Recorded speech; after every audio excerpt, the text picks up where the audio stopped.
Dear students, this is Praveen Kumar Agrawal from Management Department, Rotary Institute of Management and Technology, Chandosi, welcomes you in today's lecture of Business Organization. In today's lecture of Business Organization, we will focus on the topic Plant Location. तो आज के topic में हमें discuss करना है कि plant location का concept क्या है और प्लांट लोकेशन को फॉलो करते समय किन किन पर्टिकुलर फैक्टर्स को इंपॉर्टेंस दी जाती है या वो कौन कौन से फैक्टर्स हैं जिनको डिटरमाइन करते हुए प्लांट लोकेशन को सर्च किया जाता है। जब हम अपने बिजनेस को प्लान कर रहे होते हैं तो बिजनेस को प्लान करने के साथ साथ प्लांट की लोकेशन को आइडेंटिफाई करना that is very important decision from the point of view of any of the business, क्योंकि किसी पर्टिकुलर बिजनेस कंसर्न के लिए उसके प्लान की एग्जैक्ट और एक्यूरेट लोकेशन होना बहुत जरूरी है।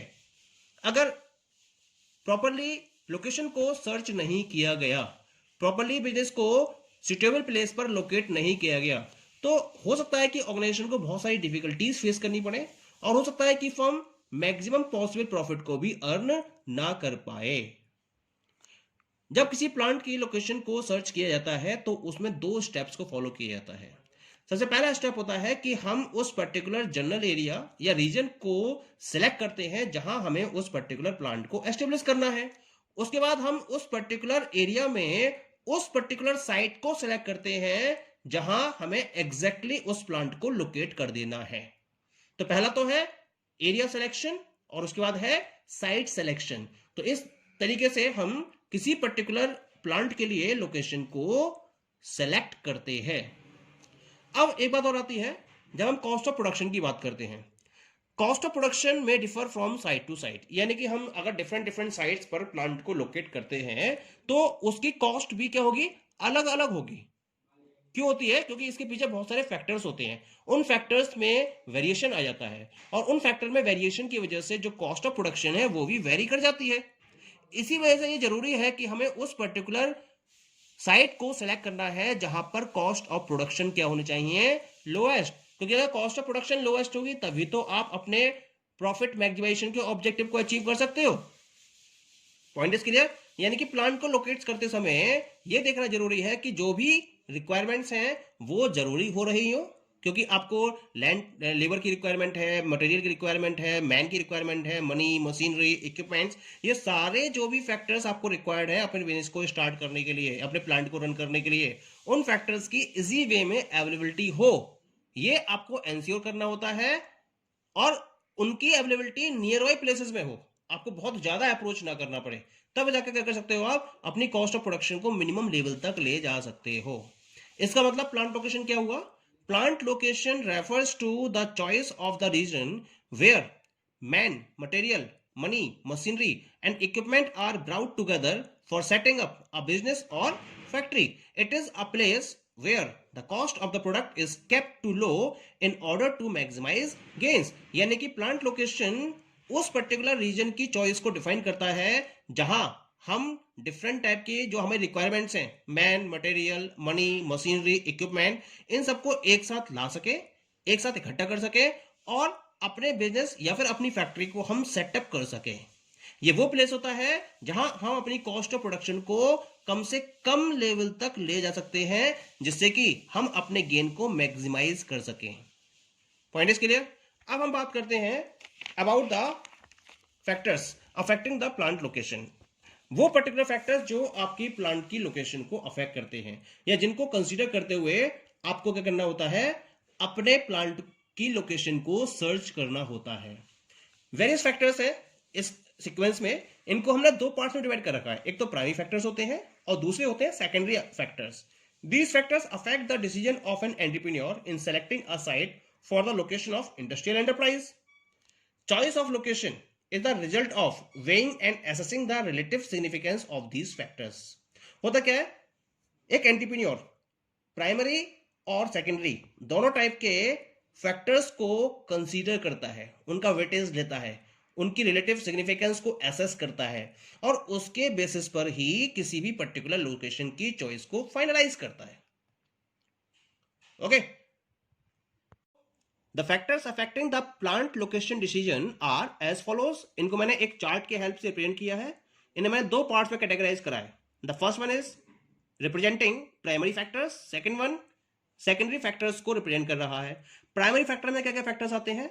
The first one is availability of raw material, access to market, transport facilities, availability of labour, availability of fuel and power, availability of water. Secondary factors में क्या क्या आता है? Site and services, financial facilities, national and climatic considerations, personal factors, historical factors, strategical considerations and future plans. पहले बात करते हैं primary factors में अवेलेबिलिटी ऑफ रॉ मटेरियल की। This is very important factor. किसी भी इंडस्ट्री के लिए सबसे इंपॉर्टेंट फैक्टर होता है कि उसके लिए रॉ मटेरियल की अवेलेबिलिटी कहां है। ऑर्गेनाइजेशन को उस पर्टिकुलर प्लांट को सिलेक्ट करना चाहिए जहां रॉ मटेरियल की अवेलेबिलिटी इजी वे में हो और वो नियर बाई प्लेस पर ही अवेलेबल हो, बहुत ज्यादा उसको दूर ना जाना पड़े। ऐसा प्लेस सेलेक्ट करना चाहिए in reference to the raw material. For example एक एग्जाम्पल लेके चलते हैं। सबसे ज्यादा शुगर मिल्स अगर बात करी जाए तो we are having maximum sugar mills in UP. UP में सबसे ज्यादा शुगर मिल्स की भरमार क्यों है? बहुत ज्यादा शुगर मिल्स अवेलेबल है, क्यों है? क्योंकि यूपी में शुगर केन का प्रोडक्शन सबसे ज्यादा होता है। और शुगर केन क्या है? शुगर के लिए एक रॉ मटेरियल है और बिना शुगर केन के रॉ मटेरियल को शुगर को प्रोड्यूस नहीं किया जा सकता। क्योंकि शुगर केन को ट्रांसपोर्ट करने का, अगर मान लीजिए कि अगर बहुत ज्यादा दूर उसको एस्टेब्लिश कर लिया जाता है, किसी और दूसरी स्टेट में शुगर मिल को एस्टेब्लिश कर लिया जाता है। अब शुगर केन अगर यूपी से वहां अवेलेबल होगा तो क्या होगा? उसकी जो ट्रांसपोर्टेशन कॉस्ट होगी वो बहुत ज्यादा होगी। लेकिन यूपी में होने की वजह से जो नियर बाय प्लेसेस में शुगर केन का प्रोडक्शन होता है वो आसानी से शुगर मिल तक पहुंच जाते हैं और उनकी ट्रांसपोर्टेशन कॉस्ट कम से कम होती है, जिसकी वजह से जो प्रोडक्शन कॉस्ट है या जो रॉ मटेरियल की कॉस्ट होती है वो भी कम से कम हो जाती है। तो ऑर्गेनाइजेशन ये देखती है कि जिस पर्टिकुलर प्लेस पर रॉ मटेरियल की अवेलेबिलिटी ज्यादा से ज्यादा है उसी प्लेस पर अपनी इंडस्ट्रियल यूनिट को सेटअप किया जाए। दूसरा फैक्टर है access to market, nearby to the market. जिस मार्केट में आपको अपने प्रोडक्ट इंट्रोड्यूस कर रहे हैं कंज्यूमर्स के लिए, आप ये देखोगे कि आपकी नियरनेस वहां से होनी चाहिए। अगर वो नियर बाय अवेलेबल नहीं है तो इस केस में क्या होगा? आपको ट्रांसपोर्टेशन कॉस्ट इन्वॉल्व करनी पड़ेगी और जितना ज्यादा दूर होगा मार्केट आपके साइट से उतनी ही ट्रांसपोर्टेशन कॉस्ट बढ़ती चली जाएगी, जिसकी वजह से प्रोडक्शन कॉस्ट भी बढ़ेगी। और जितना पास होगा ट्रांसपोर्टेशन कॉस्ट के कम होने की वजह से आपकी कॉस्ट ऑफ प्रोडक्शन भी कम होती चली जाएगी। Next one is transport facilities. Transportation facilities की अवेलेबिलिटी होनी ये तीसरी मस्ट कंडीशन है किसी भी फैक्टर की लोकेशन के लिए। क्या मतलब है? रेलवेज की फैसिलिटी होनी चाहिए, रोडवेज की फैसिलिटीज होनी चाहिए, रोड अच्छे बने होने चाहिए, और भी जो मोड्स ऑफ ट्रांसपोर्टेशन है उनकी इजी अवेलेबिलिटी होनी चाहिए, जिससे कि अगर आप ट्रांसपोर्ट करना चाहो तो कम से कम टाइम में ट्रांसपोर्ट करना भी पड़े तो कम से कम टाइम में अपने गुड्स को आप एक प्लेस से दूसरी प्लेस तक ट्रांसपोर्ट कर सको बिना किसी दिक्कत के। Okay. Fourth factor is availability of labour, very important factor. क्योंकि इंडस्ट्री के अंदर मैक्सिमम जो वर्कलोड होता है वो किस पर डिपेंडेंट होता है? लेबर पर डिपेंडेंट होता है। अगर लेबर की ही अवेलेबिलिटी नहीं है तो क्या होगा? आप अपनी प्रोडक्शन यूनिट को बेटर वे में रन नहीं कर पाएंगे। या फिर लेबर अगर कम क्वांटिटी में अवेलेबल है तो बाकी लेबर की कमी पूरी करने के लिए आपको उसे बाहर से डिलीवर करना होगा, बाहर से उसको आपको फॉलो करना होगा। तो उस केस में आपकी लेबर क्या पड़ेगी? आपको महंगी पड़ेगी, एक्सपेंसिव पड़ेगी। इसके बाद आपकी कॉस्ट ऑफ प्रोडक्शन बढ़ जाएगी। लेकिन अगर नियर बाय प्लेसेस पर अवेलेबल है तो उस केस में आपकी लेबर कॉस्ट कम होगी, जिससे आप कॉस्ट ऑफ प्रोडक्शन को कम से कम रख सकते हो। Next one is availability of fuel and power. जिस पर्टिकुलर प्लेस पर या साइट पर आप अपने बिजनेस को रन कर रहे हो, इंडस्ट्री को रन कर रहे हो, वहां फ्यूल और पावर की अवेलेबिलिटी होनी जरूरी है। अगर फ्यूल एंड पावर ये दोनों क्या है? ये किसी भी बिजनेस की, किसी भी इंडस्ट्री की रेगुलर रनिंग के लिए इंपॉर्टेंट फैक्टर है। अगर पावर की प्रॉपर अवेलेबिलिटी है, फ्यूल की प्रॉपर अवेलेबिलिटी है, तो आप अपने प्लांट को 24 आवर्स रनिंग कंडीशन में फॉलो कर सकते हो।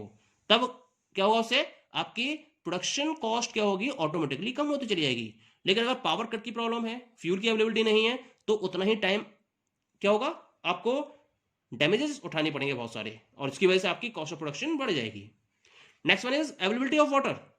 कुछ पर्टिकुलर यूनिट्स ऐसी होती हैं बिजनेस के अंदर जहां वाटर की अवेलेबिलिटी हाईली रिक्वायर्ड होती है, तो ये देखना भी जरूरी होता है कि प्रॉपरली वाटर अवेलेबल हो, जिससे कि प्रोडक्शन प्रोसेस में कोई भी ब्रेक ना होने पाए। Clear? Now come to the secondary factors. Secondary factors में पहले हम बात करते हैं साइट एंड सर्विसेज की। साइट एंड सर्विसेज का मतलब क्या होता है? जिस पर्टिकुलर साइट को आप लेकर चल रहे हो, आप ये देखते हो कि उस पर्टिकुलर साइट में वो सारी सर्विसेज होनी चाहिए जो एक बिजनेस को रिक्वायर्ड होती हैं। जैसे बैंकिंग सर्विसेज की रिक्वायरमेंट होती है, ट्रांसपोर्टेशन सर्विसेज की रिक्वायरमेंट होती है, इंश्योरेंस सर्विसेज है, ये सारी सर्विसेज हैं। यानी कि बिजनेस को एक सपोर्ट प्रोवाइड करने वाली जितनी भी सर्विसेज हैं वो उस पर्टिकुलर प्लेस पर अवेलेबल होनी चाहिए। Next one is financial facilities. क्योंकि किसी बिजनेस को रन करने के लिए क्या चाहिए होता है? सबसे ज्यादा रिक्वायरमेंट होती है फाइनेंस की। गवर्नमेंट क्या करती है? गवर्नमेंट कभी कभी जो वीकर डेवलप्ड प्लेसेस होते हैं या वीकर डेवलप्ड रीजन्स होते हैं वहां कुछ स्कीम्स को रन करती है, और उन पर्टिकुलर प्लेसेस पर अपने बिजनेस को रन करने के लिए फाइनेंशियल हेल्प प्रोवाइड करती है डिफरेंट बिजनेसेस के लिए, और उसमें सब्सिडाइज्ड इंटरेस्ट पर लोन्स कंपनीज को प्रोवाइड किए जाते हैं। तो ये भी देखना जरूरी होता है कि अगर कोई ऐसी फैसिलिटी अवेलेबल है तो उसको भी एज अ साइट सेलेक्ट किया जा सकता है। Next one is national and climatic considerations. आप ये देखते हो कि जिस कंट्री में आप ऑपरेट करने जा रहे हो वहां पर कंडीशंस क्या है, क्लाइमेटिक कंडीशंस क्या है, और उस कंट्री में क्या क्या पॉलिसीज है, क्या क्या रूल्स एंड रेगुलेशंस हैं, इसको भी ध्यान देना बहुत जरूरी होता है। उसके बेसिस पर आप बिजनेस की ग्रोथ को एंश्योर कर सकते हो। क्लाइमेटिक कंडीशन में जैसे आपने देखा होगा कि ज्यादातर जो मिल्स हैं, टेक्सटाइल मिल्स हैं, वो सब क्या है? सी एरियाज की तरफ होती हैं। क्यों? क्योंकि टेक्सटाइल मिल्स को ह्यूमिडिटी की रिक्वायरमेंट होती है, और वो ह्यूमिडिटी केवल कहां अवेलेबल होती है? वो ह्यूमिडिटी अवेलेबल होती है नियर बाय सी एरियाज। तो जितने भी आपको सी एरियाज मिलेंगे वहां आप टेक्सटाइल मिल्स को बहुत ज्यादा डेवलप्ड पाएंगे, क्योंकि जो यार्न होता है वो ह्यूमिडिटी क्या होता है? ह्यूमिडिटी में ब्रेक नहीं होता है। This is the main reason. लेकिन आज की डेट में क्या है कि आर्टिफिशियल कंडीशंस को क्रिएट किया जाता है एक पर्टिकुलर प्लेस के अंदर, और वो भी बहुत कम कॉस्ट में, और उसके बेसिस पर उस प्रोडक्ट को वहां प्रोड्यूस किया जा सकता है। तो this is also one of the important consideration. Next one is personal factors. Sometimes due to your personal factor, यानी कि अपने खुद की वजह से आप क्या करते हो? उस लोकेशन को वहां फॉलो करते हो जहां आपको उसकी रिक्वायरमेंट है, जहां आप रह रहे होते हो। जैसे फोर्ड कंपनी में, जो फोर्ड कंपनी को जब एस्टेब्लिश किया गया था तो उसे वहां एस्टेब्लिश किया गया था जहां वो ऑनर उसका रहने वाला था। तो फोर्ड ने इसको डेवलप किया था, तो उसने अपने होम कंट्री में, होम टाउन में इसके प्रोडक्शन यूनिट को स्टार्ट किया था। तो that was the personal factor. Next one is the historical factors. कभी कभी क्या होता है कि हिस्टोरिकल फैक्टर्स की वजह से भी, हिस्टोरिकल फैक्टर्स का मतलब क्या है कि कुछ पर्टिकुलर एरियाज में कुछ बिजनेसेस रन होते चले आते हैं, और उन बिजनेसेस के रन होने की वजह से वहीं क्या होता है? उन पर्टिकुलर बिजनेस को उसी पर्टिकुलर प्लेसेस पर फॉलो किया जाने लगता है। तो हिस्टोरिकल रीजंस ये हिस्टोरिकल फैक्टर्स में काउंट होता है। जैसे अलीगढ़ की बात करें तो अलीगढ़ में एक टाइम से ताले बनते आ रहे हैं, लॉक्स बनते आ रहे हैं, प्रोड्यूस होते चले आ रहे हैं। तो जो टोटल लॉक इंडस्ट्री है वो अलीगढ़ में डेवलप्ड हो चुकी है, और अगर किसी को भी अपनी कोई लॉक इंडस्ट्री या लॉक यूनिट ओपन करनी होती है तो वो अलीगढ़ प्लेस को ही प्रेफर करता है। Clear? Next one is the strategical considerations. कभी कभी कंपनी क्या करती है? अपनी स्ट्रेटजीज को डेवलप करती है, और उस स्ट्रेटजी को फोकस करते हुए उसे प्लांट की लोकेशन की साइट को सेलेक्ट करना होता है। तो इस फैक्टर को हम स्ट्रेटेजिकल कंसिडरेशन में इंक्लूड करते हैं। Okay, and the last one is the future plans. Future plans मतलब क्या होता है? ऑर्गेनाइजेशन अपने फ्यूचर के पॉइंट ऑफ व्यू से डिफरेंट टाइप के प्लान्स को फॉलो करके चलती है, और उन प्लान्स को फोकस करते हुए वो ऐसी साइट को सिलेक्ट करती है जिससे फ्यूचर की उसकी जो भी एक्टिविटीज है वो आज के पॉइंट ऑफ व्यू से आने वाले टाइम तक फुलफिल हो सके। So this is also one of the important factor for selecting or for identifying the location for the organization. So